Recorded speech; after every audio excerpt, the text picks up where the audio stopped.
Welcome everybody to the third episode of The Report. It is Thursday, January 17th, 2013. I am Lexicon, and today we have some very weird news to talk about, of course.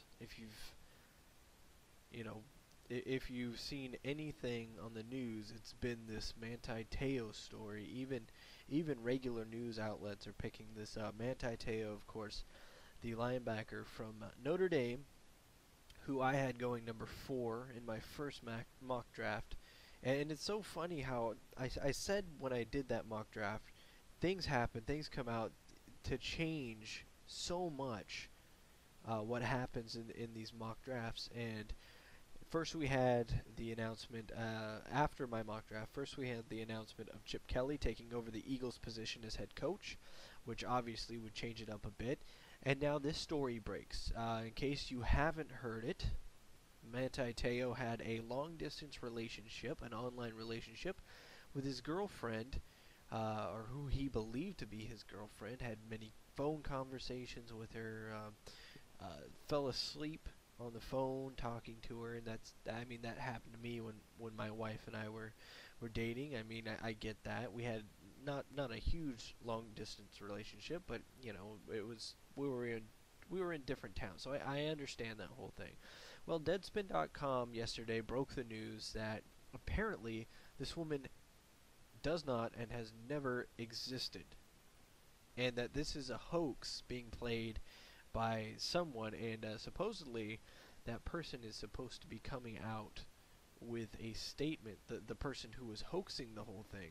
I don't know if we're going to get that soon or what, but this is just weird. I mean, it's the top story everywhere, of course, because Manti Te'O is one of the most interesting stories this past year as far as college football. A lot of people say that the reason the Notre Dame Irish football team did as well as they did was because they were playing under the leadership of Manti Te'O, who was fueled by this emotion when supposedly his girlfriend passed away within 6 hours of his grandmother passing away. And now all this comes out as it looks like Te'O himself was in on the hoax and that he was lying about this situation. Now, you may ask, why would Te'O lie about an online girlfriend who passes away? Well, one thing could be the character issue. Now, I had him so high on my mock draft because of character. You get into the draft process and you look for these things. What's this guy fueled by? Or, does he play with his heart on his sleeve? Does he give it his all? Now, this kind of I guess pushes him past a bunch of other people, especially when you talk about the media, because the media they love these stories. They latch on to them. ESPN and even whatever station is broadcasting the game at the time, they do stories on his girlfriend and this and that, which really don't have anything to do with the X's and O's of football, of course, but they do affect the on-field emotion. And so now it looks like Te'O is lying about the situation because things don't match up. He, of course, denies it, and the Notre Dame program denies it as well. But as more information comes out, this is not looking good for Te'O. Even if he wasn't in on the hoax, it kind of speaks to how gullible, how naive is this guy, and it doesn't. Either way, it doesn't help his draft stock. In fact, many people are saying draft stock now plummets to the second round. I don't know if it goes that far, but there's going to be certain GMs and there's going to be certain scouting staffs that say, hey, this guy is going to lie to your face about this situation. You don't take him. And actually, there was a report that one NFL exec actually said that, hey, we draft criminals, but if you lie to our face, you're off our draft board. So obviously this is a huge setback for Manti Te'O. It's unfortunate, and ultimately what could have been a high pick, and this is costing him hundreds and thousands of dollars. It's really unfortunate, and hopefully he doesn't drop to a second round pick, but then again, maybe he should if he was lying about the situation. I'd really like to know what you guys think about it. Should a story like this drop a player's value in the NFL draft? Is it that important? Do you think skill is just the main thing of importance here? And even then, some people are saying that he never had the skill in the first place to be that high on the draft board. Well, here it is. If the character pushed him up, the character's gone, and now you have to deal with straight what his skills are. So, a very interesting story, very weird story. I know everybody's talking about it. I had to get my 2 cents in there. And I think this is going to be a rather short episode, because the only other thing I want to talk about, and I really got excited when I saw this, Ring of Honor sent out an email to all their subscribers, or whatever you want to say. This email said that they're having Super Card of Honor in New York, WrestleMania weekend, of course, which should be, I think it's going to be a lot better than last year's, even though I enjoyed last year's, the 10th anniversary. But not only are they having this internet pay-per-view in New York, they're going to have a television taping, a double shot. Our first NYC television taping, which is going to be awesome. The crowd is going to be electric. I cannot wait to see what they do. I think they'll also bump it up. You know, bring their A game at least in NYC. It's going to be a different atmosphere. I doubt they'll get as many people as they will for the internet pay-per-view. But the question I posed to the Facebook page was, do you think this is a good idea that Ring of Honor is doing these back-to-back pay-per-view and then TV taping deals? Because when you think about it, you're asking someone to pay to come see you one day for 3 or 4 hours, and then pay again to go back and see you for another 4 or 5 hours for the TV taping.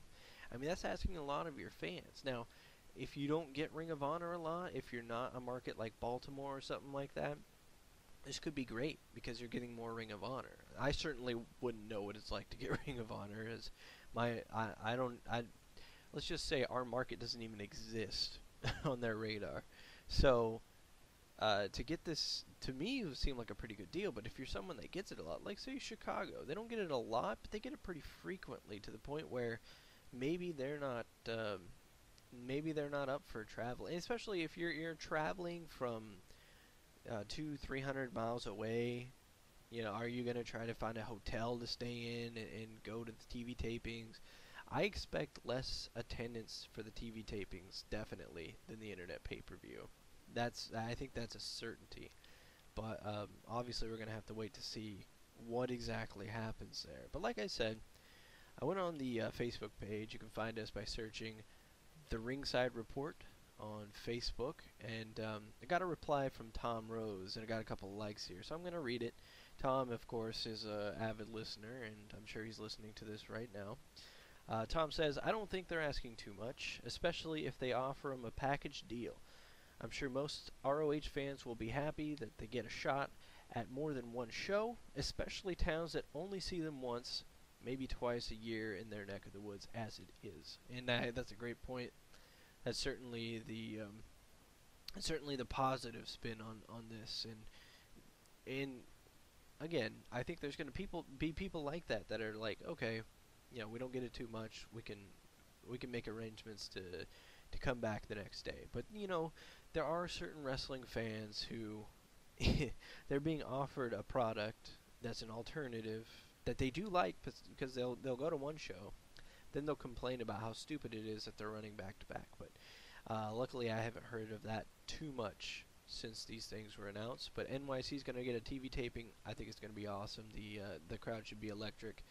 The only thing I worry about is the NYC crowd gets a little mature with their chants, and so we might get a lot of edited audio on those broadcasts. But all in all, I think it's a good idea that they're bringing these TV tapings to the cities they do pay-per-views in, because now you're going to get different looks on TV as well, and that's really one of the things we wanted, besides HD, which, by the way, no HD being talked about, which was one of the things on their list for 2013, so we'll have to wait and see what happens with that. But that's it for today. Pretty short show, but I wanted to get the Te'O story in and talk about Ring of Honor and their TV schedule. Remember, you can follow us on Twitter at Ringside Podcast, and of course, like us on Facebook. Actually, it's a group. Join the group on Facebook, The Ringside Report. And I will be back tomorrow taking a look at the conference championship games for this weekend. And until then, thank you for joining us, or joining me at least. And, oh yeah, Ringside Report coming back January 27th. So mark your calendar. We'll have a time soon for our live recording. And Lee and I will hop back on here, talk about all the things going on in Ring of Honor, the latest TV tapings, his experience at the TV tapings, and the pay-per-view that's coming up very soon. That is the 11th anniversary show.